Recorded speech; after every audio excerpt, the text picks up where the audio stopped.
Para iniciarmos a leitura, como o texto é longo, eu quero que você acompanhe a partir do verso de número 41. O texto nos diz assim: E eles se retiraram do sinédrio, muito alegres, por terem sido considerados dignos de sofrer afrontas por esse nome. E todos os dias, no templo e de casa em casa, não cessavam de ensinar e de pregar que Jesus é o Cristo. Vamos orar ao Senhor mais uma vez?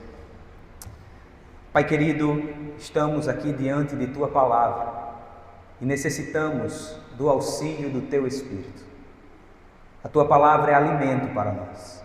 Ela é lâmpada para os nossos pés, ela é luz para o nosso caminho. E queremos rogar a Deus que o Senhor nos abençoe nesta noite. Nos dê um banquete espiritual, falando profundamente ao nosso coração. Senhor, nos dê concentração, a fim de não dispersarmos e compreendermos aquilo que o Senhor nos diz, por meio da palavra. É no nome de Jesus que oramos. Amém e amém. Sermão passado, irmãos, quando estudamos o verso ou os versos 12 a 16, vimos cenas para lá de extraordinárias. Você deve se lembrar como o Senhor usava os apóstolos para que fizessem sinais e prodígios diante do povo. Esse povo era curado, e não apenas curado. Muitos também eram salvos, se convertiam de fato ao Senhor. Lucas, o autor do livro de Atos, não menciona mais o número exato da membresia da igreja, se lembra? Ele apenas resume dizendo que a igreja contava agora com uma multidão de homens e mulheres. Todo esse movimento fez com que pessoas de regiões circunvizinhas viessem até Jerusalém a fim de experimentar o poder de Deus. E claro, meus queridos, isso vai gerar oposição da parte dos líderes judeus. Como vimos já no verso, ou melhor, no capítulo 4, Pedro e João haviam sido presos por ensinarem em nome de Jesus. E eles foram proibidos de falar nesse nome. No entanto, nós sabemos, eles não se intimidaram e não iriam parar. Hoje veremos a perseguição se intensificando um pouco mais. Os apóstolos, como lemos, serão açoitados, mas isso não vai deter eles. Pelo contrário, vai fortalecê-los. Afinal, eles se alegravam por terem sido considerados dignos de sofrer em nome de Cristo. Porque, meus irmãos, Jesus é o nosso tudo. Jesus era o tudo dos apóstolos e Ele também deve ser o nosso tudo. Você consegue dizer isso? Será que Jesus de fato é o seu tudo? Ou será, meus irmãos queridos, que nós temos outras prioridades na vida? Vejamos então o Senhor sendo prioridade na vida desses irmãos, a fim de que possamos aprender a ter com eles Jesus sendo o nosso tudo. O verso 17, olhe para o texto, inicia dizendo: levantando-se, porém, o sumo sacerdote. Em outras palavras, o sumo sacerdote da época percebeu que precisava agir, porque esse movimento chamado igreja estava indo longe demais. As multidões estavam agitadas, os líderes judeus estavam perdendo prestígio, enquanto a igreja crescia de forma acelerada. Então essa liderança percebeu que havia chegado a hora de intervir para que não perdessem o controle sobre o povo. O sumo sacerdote, porém, não vai agir sozinho. Olhe de novo para o verso 17. Levantando-se, porém, o sumo sacerdote e todos os que estavam com ele, isto é, o partido dos saduceus, ficaram cheios de inveja. Percebam, irmãos, que a preocupação desses homens não estava no reino de Deus. Eles não se importavam com isso. O que movia o coração deles era a inveja.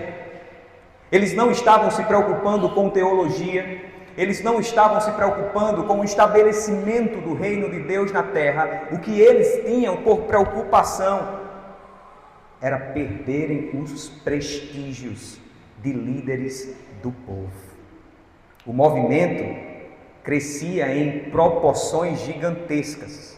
Como vimos, uma multidão de homens e mulheres, e isso os deixava temerosos de perderem essa influência.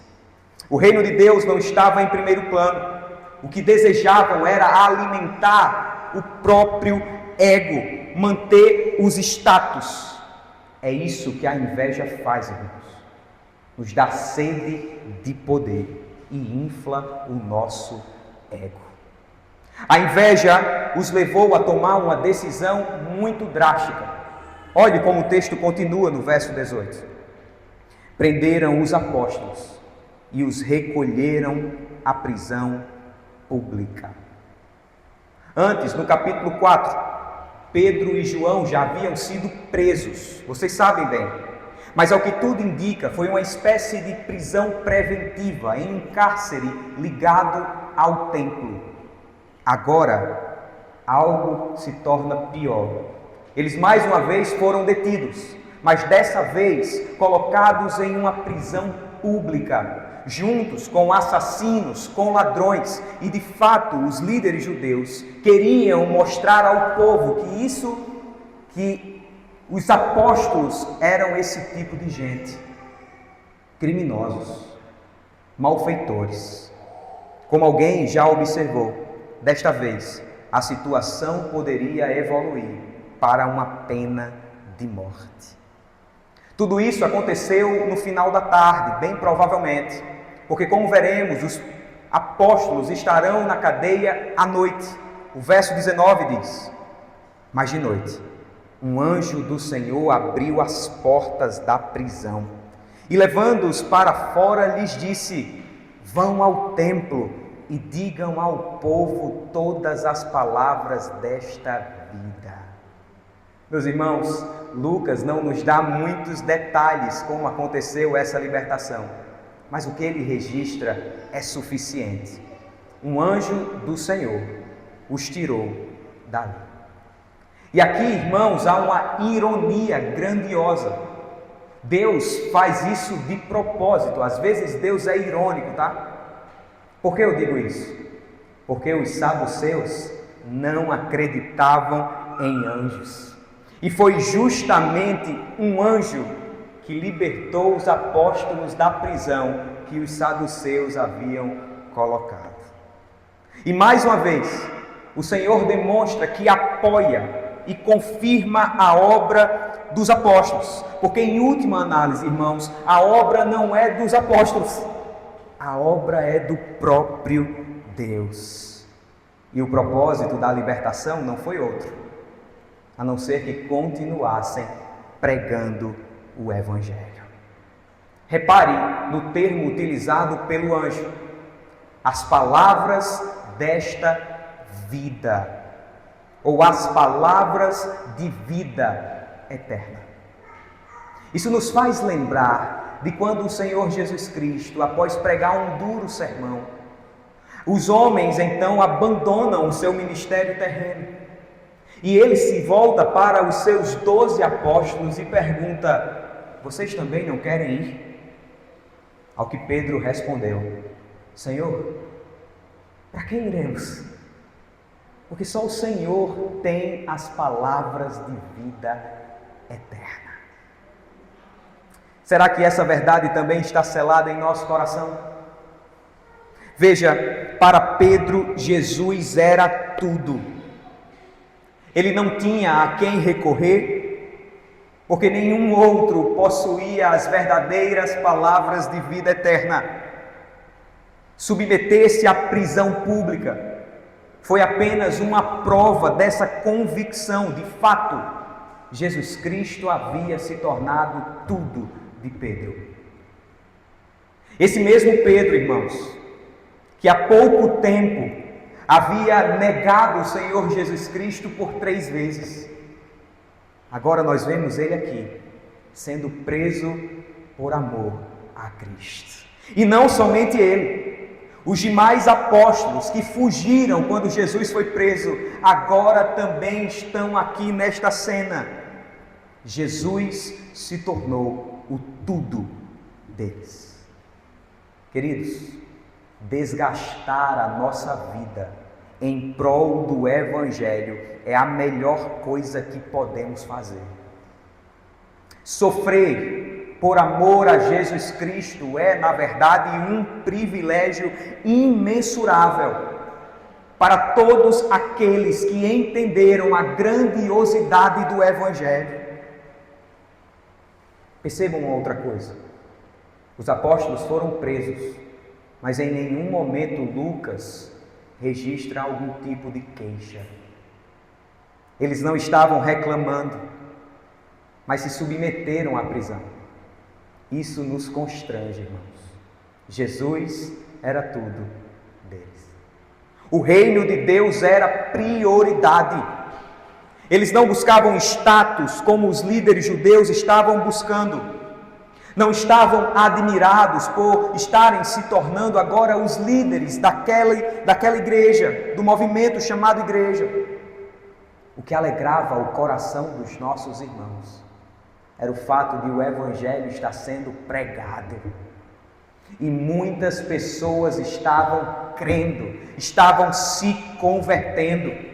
Eles queriam ver com os próprios olhos o reino de Deus avançando pela terra, e isso era que enchia o coração dos nossos irmãos de profunda alegria.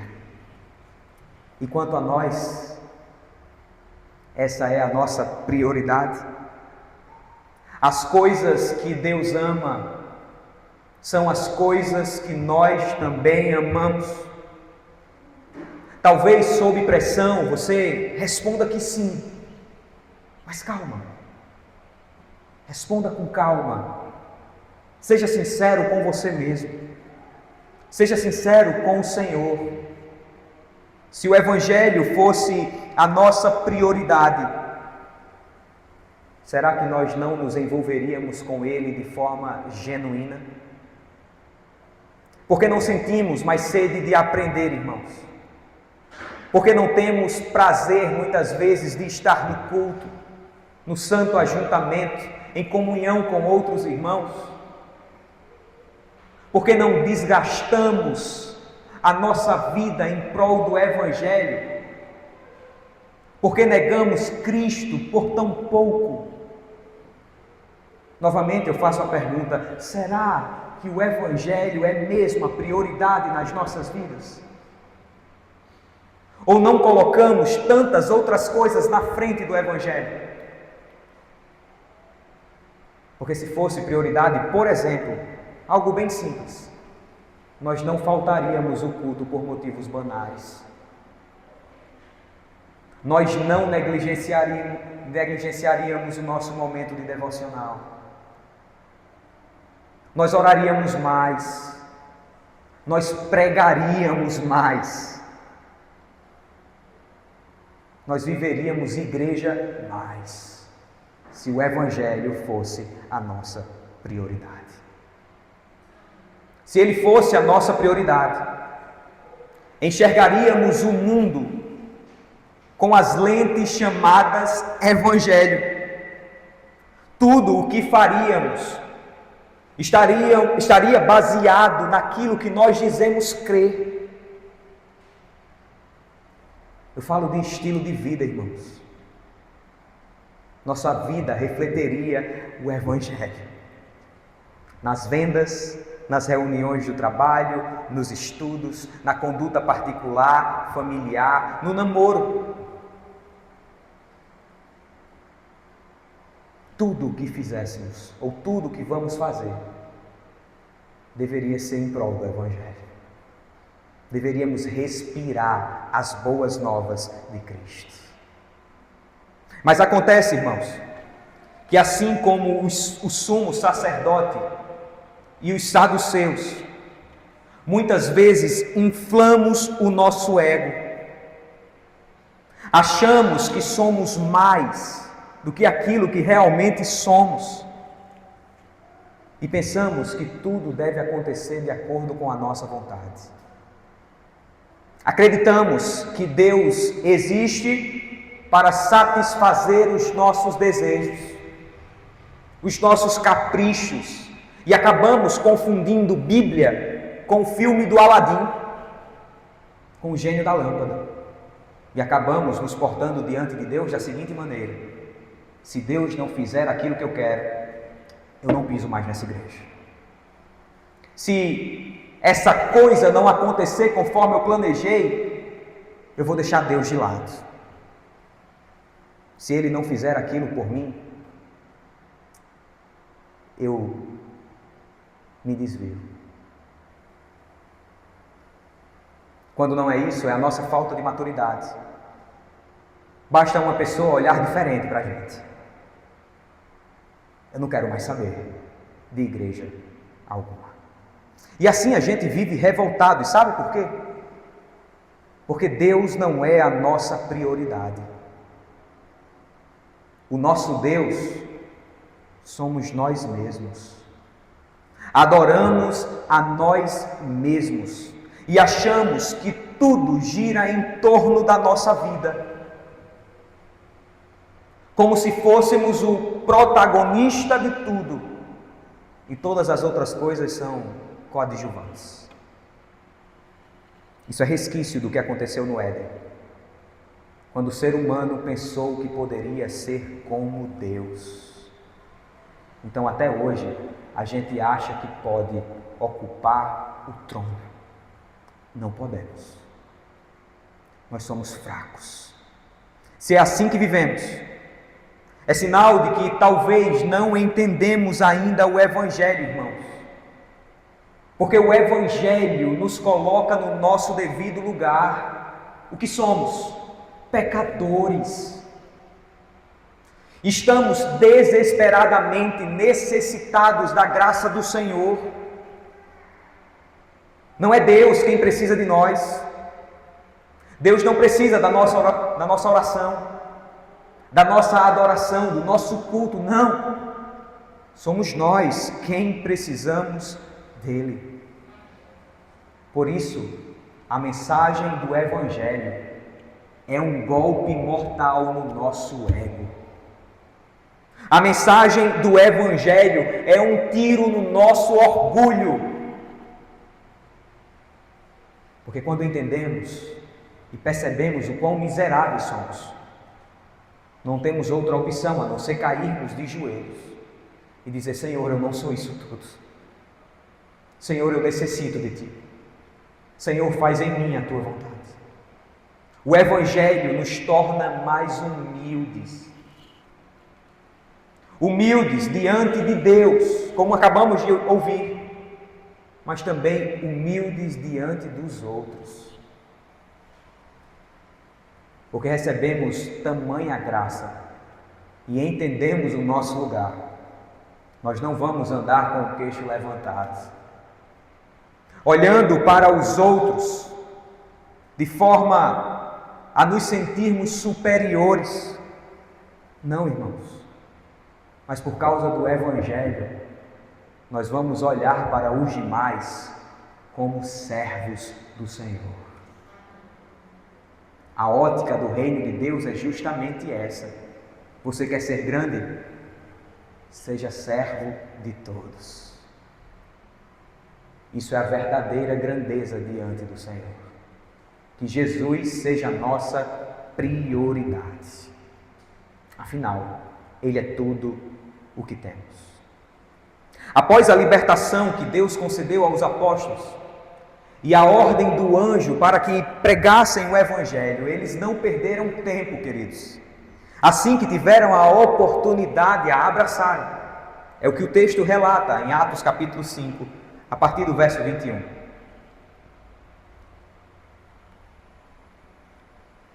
Tendo ouvido isto, Logo ao amanhecer, entraram no templo e ensinavam.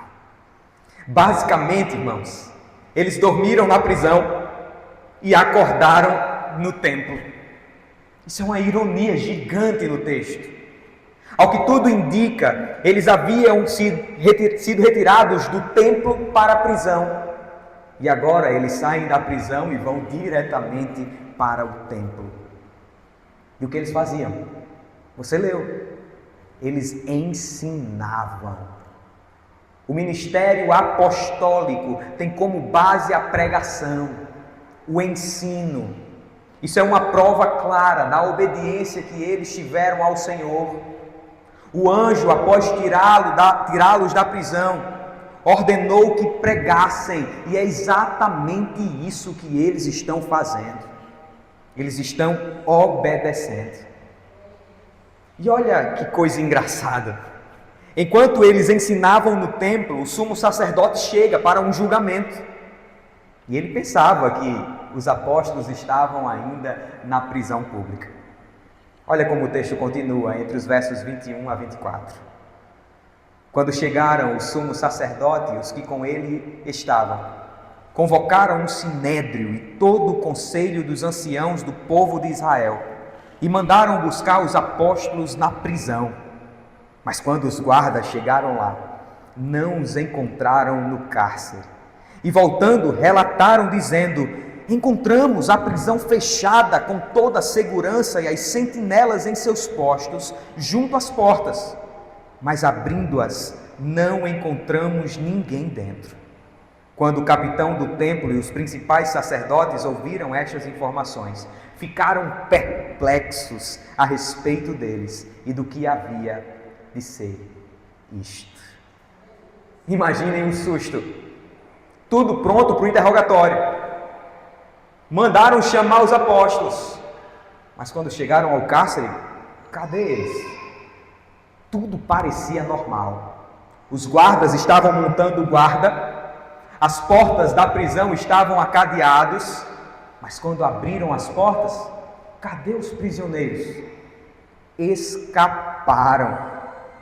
Alguém já disse que como o anjo abre as portas sem que os guardas se apercebam, faz parte do milagre da libertação. Tudo estava como estava, e ninguém ali era capaz de explicar o que foi que aconteceu. Nesse momento, o texto continua no verso 25 dizendo: alguém chegou e lhes comunicou: vejam, os homens que os senhores prenderam estão no templo ensinando o povo. Meus irmãos, que choque! Como assim devem ter pensado? Nós os tiramos do templo, os guardas estão aqui e eles estão pregando de novo. Um comentarista resume bem a cena. Lucas narra o acontecimento de uma perspectiva divina e desse modo retrata como são vãos os esforços humanos para se opor à obra de Deus. Ninguém consegue, irmãos.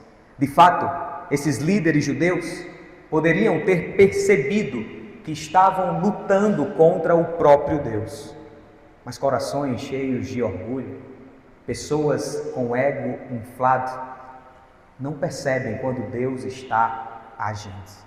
Só conseguem olhar para o próprio umbigo. A ousadia dos apóstolos é impressionante. Eles poderiam ter se escondido quando foram libertados da prisão, temendo sofrer o mesmo que o Senhor Jesus Cristo sofreu há pouco tempo. Mas não, imediatamente foram pregar. Mas de novo, foram incomodados. Olha os versos 26 a 28. Então, o capitão e os guardas foram e os trouxeram sem violência, porque temiam ser apedrejados pelo povo. Trouxeram os apóstolos, apresentando-os ao sinédrio, e o sumo sacerdote os interrogou, dizendo: não é verdade que ordenamos expressamente que vocês não ensinassem nesse nome? No entanto, vocês encheram Jerusalém com a doutrina de vocês e ainda querem lançar sobre nós o sangue desse homem. sem alardes, os guardas do templo os retiraram dali. Eles fizeram com cautela, queridos, sem violência, não porque temiam a Deus, que acabara de realizar um milagre, mas porque tinham medo do povo, do que o povo poderia fazer com eles. E percebam mais um detalhe: novamente os apóstolos não resistem à prisão. Eles sabiam que Deus já havia livrado uma vez e tinham certeza que o Senhor poderia livrá-los uma segunda vez. O interrogatório do sumo sacerdote traz à memória o anterior, do capítulo 4. Ele e os saduceus já haviam proibido os nossos irmãos de pregarem em nome de Jesus Cristo e até ameaçado eles com morte.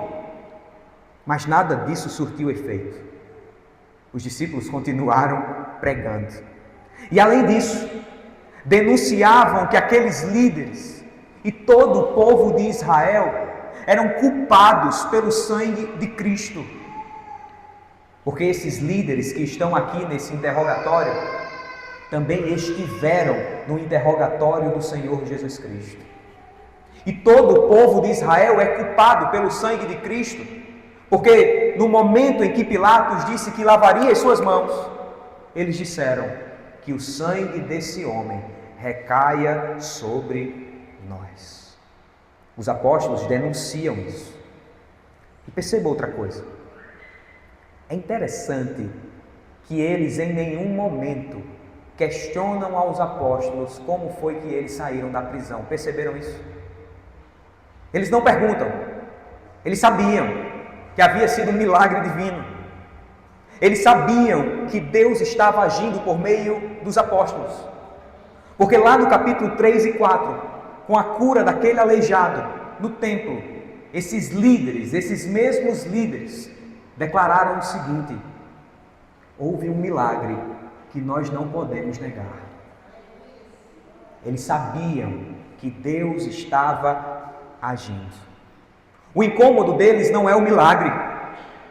O incômodo deles é Jesus sendo proclamado e eles perdendo o prestígio. E veja isso. Esses homens tratam Jesus com tamanha arrogância, com tamanho desprezo, que não conseguem nem sequer mencionar o nome do Senhor. Perceberam isso? Eles dizem: nesse nome, a doutrina de vocês e o sangue desse homem. Isso mostra desprezo. Eles odeiam Cristo. Eles odeiam a mensagem da cruz. Mas a resposta dos apóstolos é impressionante. Olha os versos 29 a 32. Então Pedro e os demais apóstolos afirmaram: é mais importante obedecer a Deus do que aos homens. O Deus dos nossos pais ressuscitou Jesus, a quem vocês mataram, pendurando-o no madeiro. Deus, porém, com a sua mão direita, o exaltou a príncipe e salvador, a fim de conceder a Israel o arrependimento e a remissão de pecados.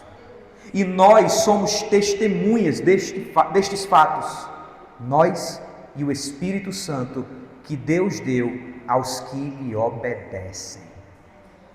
Irmãos, essa resposta é bem parecida com a do interrogatório anterior, se lembra? Pedro começa do mesmo jeito: é mais importante obedecer a Deus do que a vocês. É mais importante obedecer a Deus do que aos homens. Isso demonstra clareza e ousadia. Jesus Cristo já havia dado a grande comissão quando ressuscitou: vão por todo o mundo e preguem o Evangelho, fazendo discípulos de todas as nações, batizando-os em nome do Pai, do Filho e do Espírito Santo, e eis que estarei com vocês todos os dias, até a consumação dos séculos. Então, para os apóstolos, era impensável desobedecer à ordem do Senhor. E a defesa deles não foi centralizada neles mesmos. Perceberam isso? A defesa deles não é para manter o próprio status, A defesa dos apóstolos, na verdade, é uma pregação. Eles falam de toda a obra da cruz, de toda a obra de Cristo. Eles falam da morte e da ressurreição, da glorificação do nosso Senhor. É uma pregação. E como eu disse, o texto está cheio de ironia. Pedro começa a defesa falando a respeito da ressurreição. O Deus de nossos pais ressuscitou Jesus. Isso diante dos saduceus, que também não criam na ressurreição. Mas acontece que a ressurreição é um ponto central da nossa fé. Mais para frente, escrevendo aos Coríntios, Paulo vai dizer: se Cristo não ressuscitou, vã é a nossa fé. Mas Jesus ressuscitou, irmãos. Jesus venceu a morte para a nossa justificação. Mas eles não param por aí. Eles falam da morte e ressurreição, do arrependimento e da remissão de pecados. Por que eles pregam assim? Porque até mesmo esses líderes que haviam crucificado Jesus, que estavam se opondo à igreja, poderiam receber salvação, caso se arrependessem. Esses líderes que negavam o nome do Senhor, que desprezavam o nome de Cristo, também poderiam receber graça. Porque a graça, até mesmo para os piores pecadores, a graça para aqueles que se opõem ao Evangelho. Contudo, no lugar de se arrependerem, esses homens ficaram furiosos. O verso 33 registra: eles, porém, ouvindo isso, se enfureceram e queriam matá-los. Queridos irmãos, o Evangelho é de fato chocante. Como é que pode Deus tocar a terra? E quando ele veio, pisando esse chão com pés de homem, humilhando-se de forma impressionante, Jesus não veio para condenar. Pelo contrário, Jesus veio para curar. Jesus veio para salvar. Pensem comigo. Sendo Deus soberano, aquele que é elevado a 3 vezes santo, o transcendente, o todo-poderoso, ao tocar a terra, sendo ele justo, poderia vir para derramar a sua ira, trazendo condenação a toda a humanidade, não poderia? Claro que sim. Mas em vez disso, ele veio cheio de graça para nos perdoar. Quando olhamos para essa verdade e entendemos de fato o Evangelho, não há como a gente não cair de joelhos diante de tamanho amor. E sabe o que é impressionante? Deus conhece cada pecado que cometemos. Deus vê até mesmo aqueles pecados que nós nem sequer sabemos que cometemos. Deus vê o mais profundo do nosso coração. O Senhor sabe da imundícia que há em nós. Deus ouviu cada palavra torpe que saiu da nossa boca. O Senhor assistiu cada pensamento obscuro. O Senhor viu cada ato pecaminoso que nós cometemos. O Senhor viu todas as vezes que nos rebelamos contra Ele, que demos as costas para Ele e seguimos a nossa própria vontade. Deus viu a nossa tentativa fracassada de tentar usurpar o trono. Ele viu tudo isso. E sabe o que é pior? Todo pecado é pecado contra Deus. O maior ofendido da história é Deus. Nós pecamos contra um Deus que é santo, santo, santo. Nós cometemos pecados, crimes e delitos contra o ser de Deus. Nós ferimos o Senhor. Mas o que é mais chocante, irmãos, é que Ele não veio contra nós, mas em um amor imensurável, Deus decidiu se aproximar da gente para nos perdoar. E o preço do perdão foi Ele mesmo se entregar. Ele sofreu a ira de Deus no nosso lugar. Na cruz, Jesus nos substituiu. O justo morria pelos injustos, para que os injustos se tornassem justos. Isso é amor de verdade, irmãos. Amigo, Jesus morreu para te salvar. Na cruz Ele carregou os nossos pecados. Talvez haja pessoas aqui hoje que nunca se interessou por Jesus Cristo, que nunca se interessou pela igreja ou pela conversão, mas perceba, pode ser que o Senhor tenha trazido você aqui, nesse dia, para ouvir justamente a respeito da mensagem da cruz. Ele pode, nesta noite, estar abrindo os teus olhos para que você veja o tamanho do amor de Cristo. Amor esse que se entregou em resgate por você. Então venha a Cristo, amigo. Não importa o que você fez. O Senhor é poderoso para te perdoar. Arrependa-se, confesse os seus pecados ao Senhor e se aproxime dele de volta. Jesus morreu para te salvar. Mas o Senhor não morreu apenas. Ele ressuscitou. Jesus está vivo, irmãos, e reina eternamente. A ressurreição é o centro da nossa fé.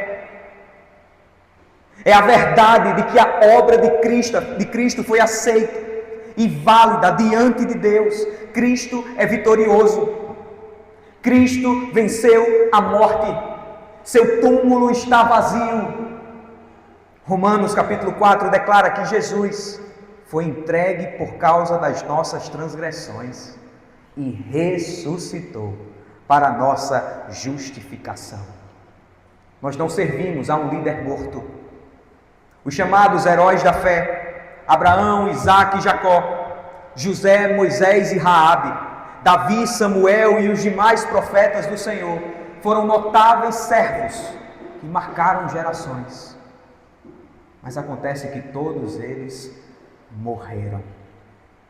Não veneramos a um líder morto, como fazem os muçulmanos com Maomé, os budistas com Buda e os católicos romanos com a serva do Senhor Maria e os demais santos.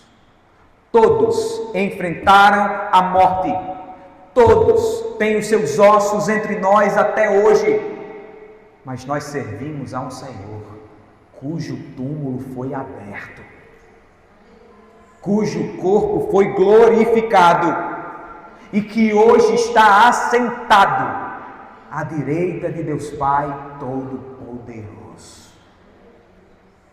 E esse mesmo Senhor prometeu a todos que se achegam a Ele, trazidos pelo Pai, que vai ressuscitar estes no último dia.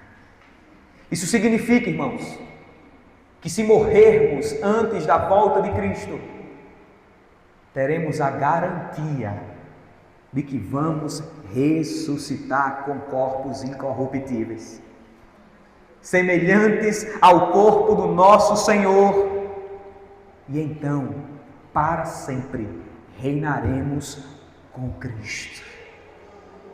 Por isso, irmãos, Vamos nos alegrar com essa bendita esperança. Se estamos em Cristo, estaremos com Cristo para todo o sempre. Jesus é o nosso tudo. Prosseguindo para a última parte do nosso texto, como lemos, nem todos recebem o Evangelho de forma positiva. Alguns rangem o dente ou os dentes contra o Senhor e contra nós. Foi exatamente isso que os membros do Sinédrio fizeram. Se enfureceram e planejavam encontrar alguma ocasião para matar os apóstolos, para fazer com eles aquilo que fizeram pouco tempo com o Senhor Jesus. Mas Deus, em sua providência, está protegendo os seus servos. Lembre-se, Deus guia toda a história e não é diferente aqui. Ele vai usar até mesmo uma pessoa improvável para cumprir os seus desígnios eternos. Começamos a observar isso a partir do verso 34. Olhe para o texto.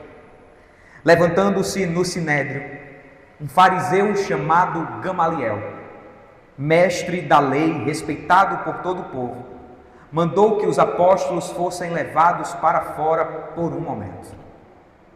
Gamaliel era um líder em uma escola para fariseus, uma espécie de seminário teológico para a formação de mestres da lei. Esse homem desfrutava de grande prestígio entre os israelitas, pois, como lemos, ele era respeitado por todo o povo. Esse prestígio levou com que ele fosse agora conselheiro do Sinédrio e a exercer certa influência ali, ao ponto de mandar tirar os apóstolos daquela reunião e assim acontecer.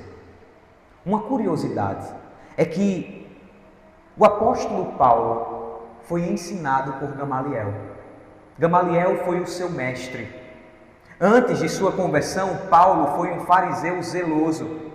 E ele mesmo vai dizer em Atos capítulo 22 que recebeu a formação diretamente dos pés de Gamaliel. Gamaliel parece ser um pouco tolerante, como vamos ver. O apóstolo Paulo, por sua vez, foi ferrenho. Ele perseguiu a igreja, deu votos para matarem os irmãos. Mas isso são cenas para os próximos capítulos. Depois da saída dos apóstolos, o texto prossegue, versos 35 a 39. Então Gamaliel disse ao Sinédrio: Israelitas, tenham cuidado com o que vão fazer a estes homens, porque algum tempo atrás levantou-se Teudas, dizendo ser alguém importante, e cerca de 400 homens se juntaram a ele. Mas ele foi morto, e todos os que lhe obedeciam se dispersaram e foram reduzidos a nada. Depois desse, levantou-se Judas, o Galileu, nos dias do recenseamento, e levou muitos consigo. Também ele foi morto, e todos os que lhe obedeciam foram dispersos. Neste caso de agora, digo a vocês, não façam nada contra estes homens. Deixem que vão embora, porque se este plano ou esta obra vem de homens, será destruído.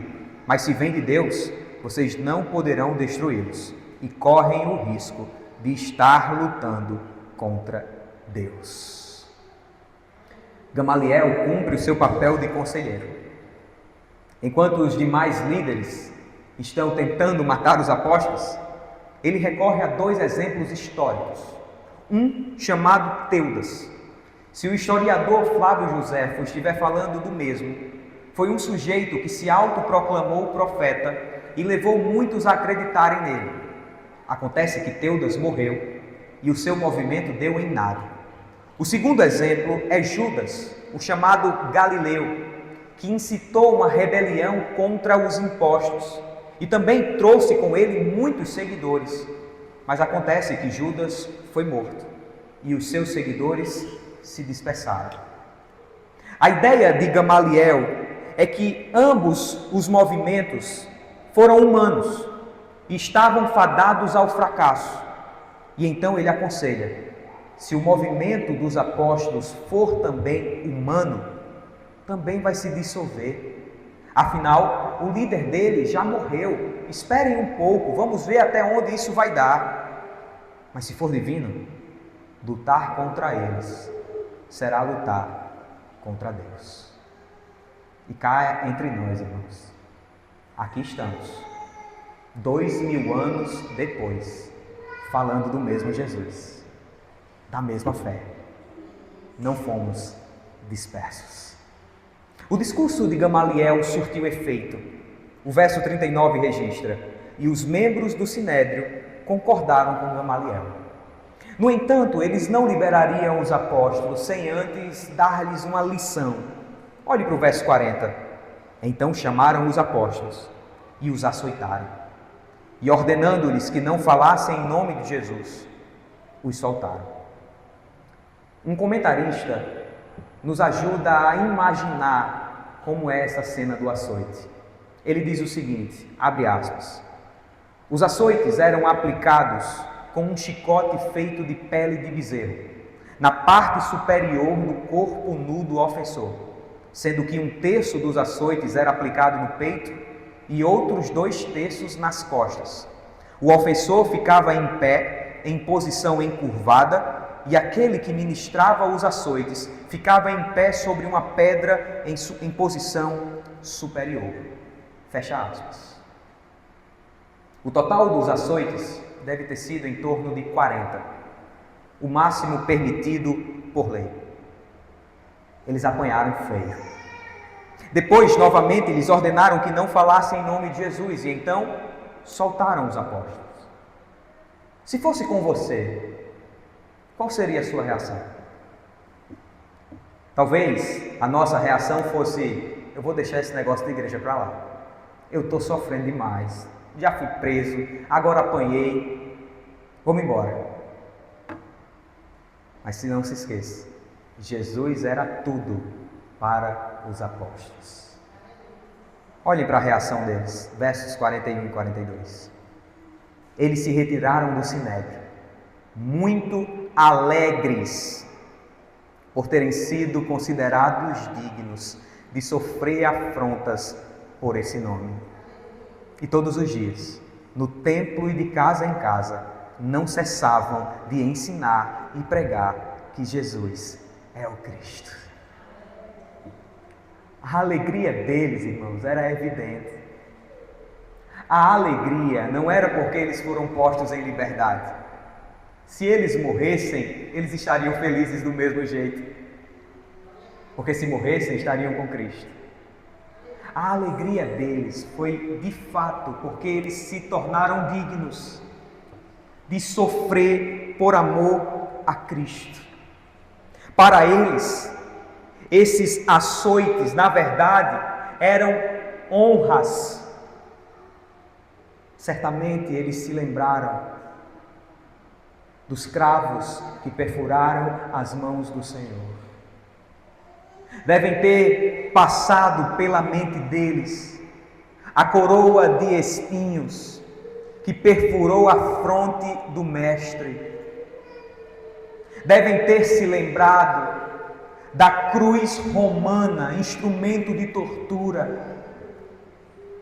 Devem ter se recordado da humilhação pública, que foi o fato de Cristo ter sido crucificado pelado, à vista de todo Israel.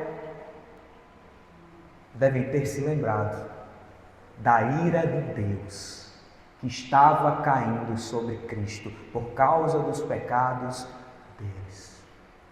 E então, por cada chicotada, eles deveriam pensar: isso não é nada comparado ao que o Senhor sofreu para me salvar.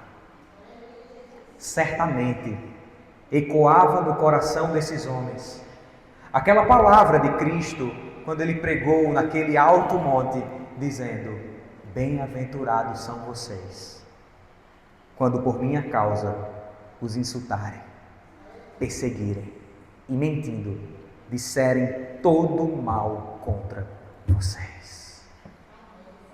Somos felizes, irmãos, pelo fato de sofrer afrontas em Cristo.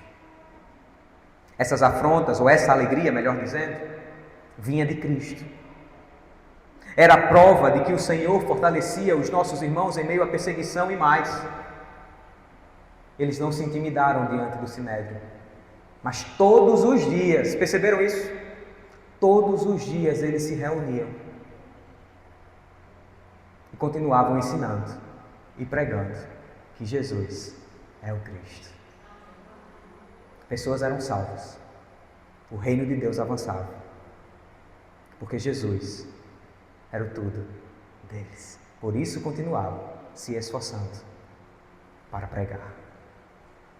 Escrevendo aos Filipenses, o apóstolo Paulo disse: alegrem-se sempre no Senhor. Outra vez digo, alegrem-se. E, pasmem, Paulo estava preso.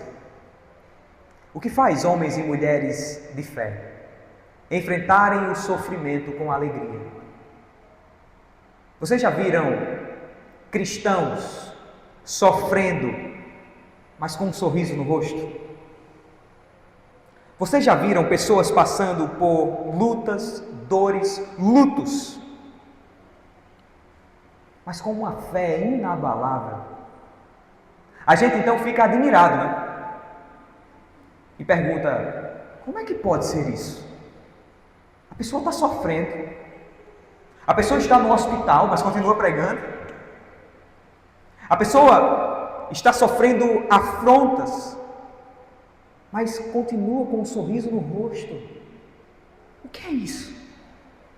É Cristo, irmãos.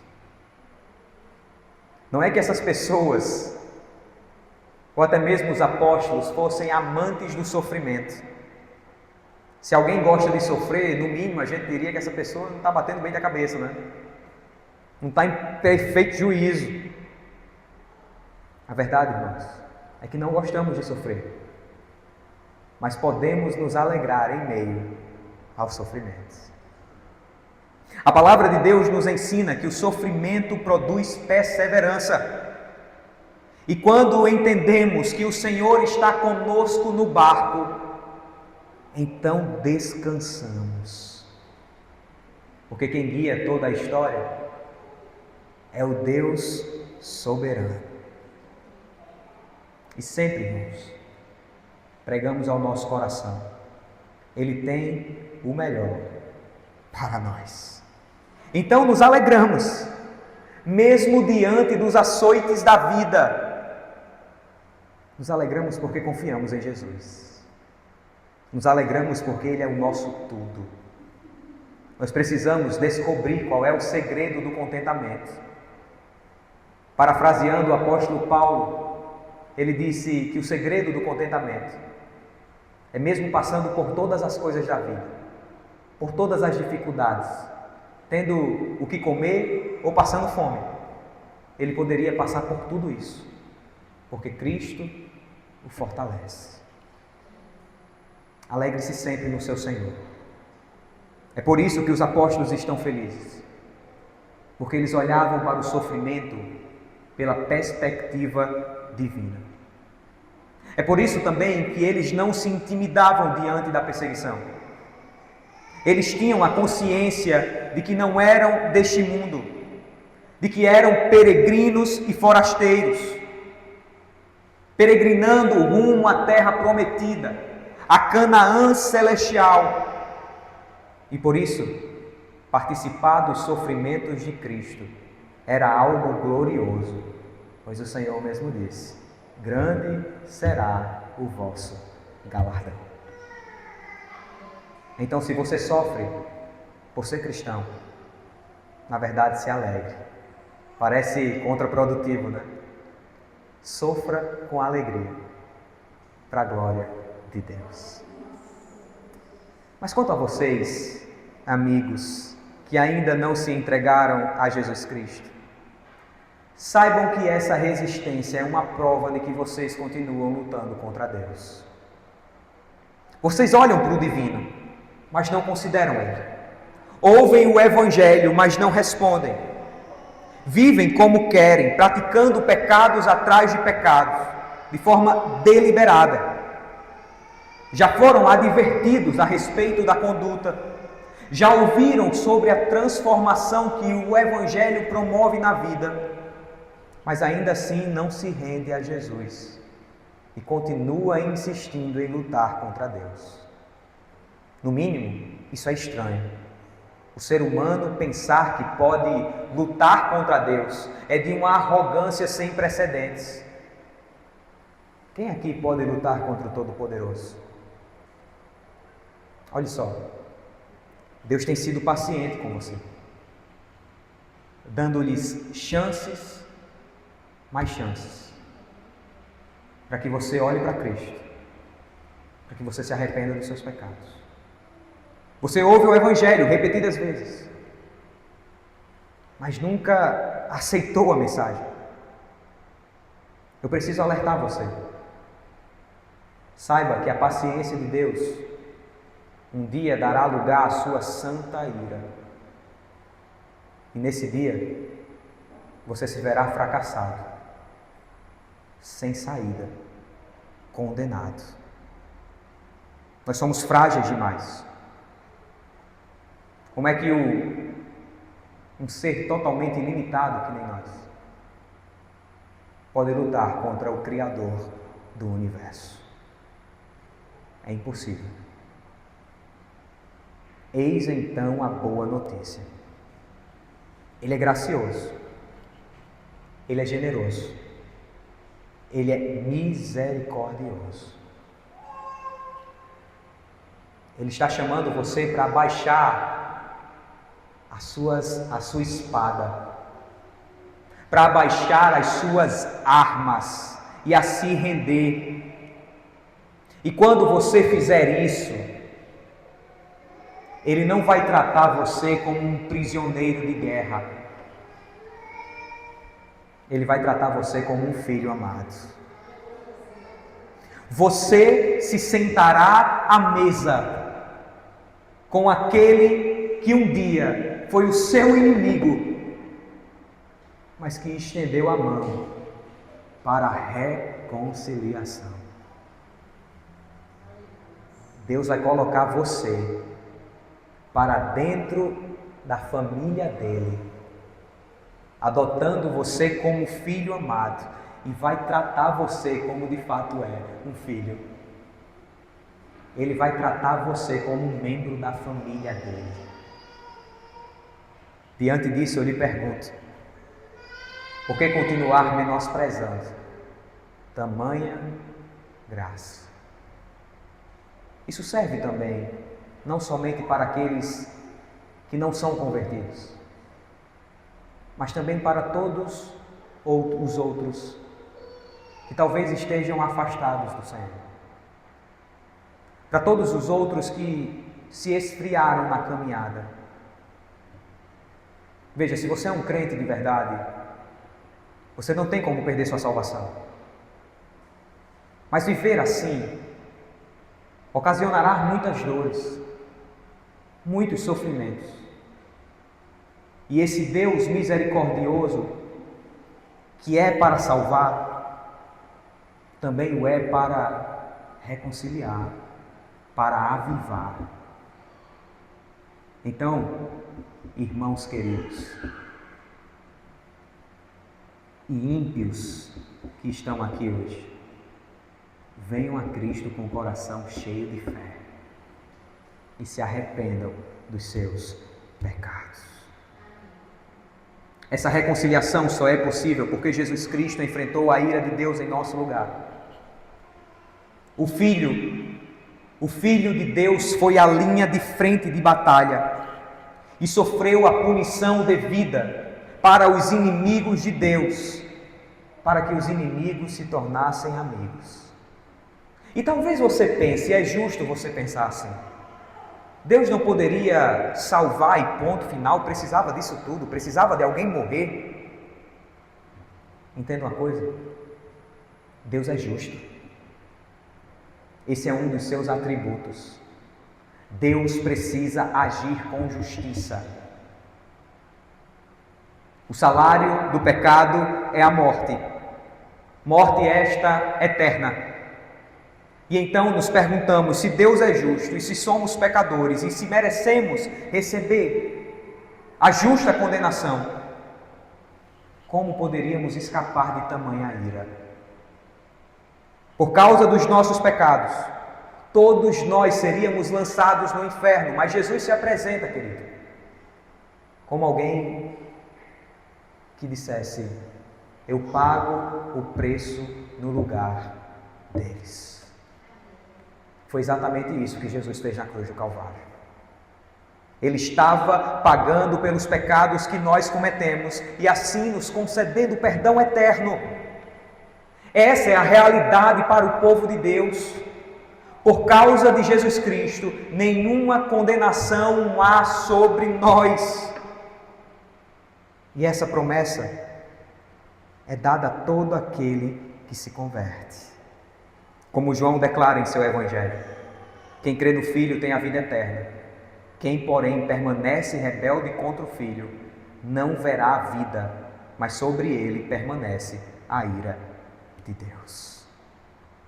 Por isso, se há alguém aqui hoje que ainda não se entregou a Jesus, pense bem, é a sua eternidade que está em jogo. Se o Espírito Santo estiver chamando você nesta noite, abrindo o seu coração e os seus olhos, vá até Cristo, o confesse como Salvador, e Ele vai perdoar você. Abaixe a sua cabeça e ore nesse momento respondendo aquilo que você acabou de ouvir.